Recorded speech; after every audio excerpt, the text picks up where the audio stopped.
Hey friends, Diane here. Jesus and his salvation. So simple and so powerful. Yet too often we humans feel this uncontrollable urge to complicate matters. As an example of this truth, Mr. Lucado talks about a food company that came up with the perfect cake mix.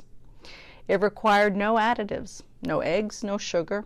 Just mix some water with the powder, pop the pan in the oven, and presto, prepare yourself for a treat.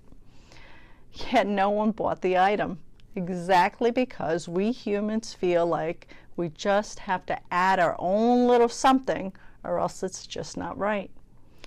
The company then reissued the cake with a slight alteration. The instructions now called for the cook to add 1 egg. Sales skyrocketed. Sadly, this flaw in our me, myself, and I fallen nature extends to salvation too. Mr. Lucado talks again about the great St. Paul and how he was puzzled as to why others felt the need to insist that we can only be saved by Jesus plus circumcision. Then the author notes how we in this Western civilization would quickly agree. But we too try to add to God's already perfect and simple recipe for salvation. We try to add Jesus plus evangelism, or Jesus plus contribution, or Jesus plus mysticism, or Jesus plus heritage, or Jesus plus doctrine, or Jesus plus fill in the blank. Legalism, the theology of Jesus plus.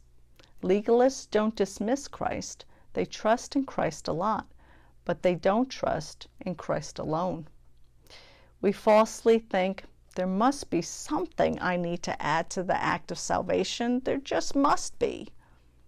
But isn't this the core of all our human problems?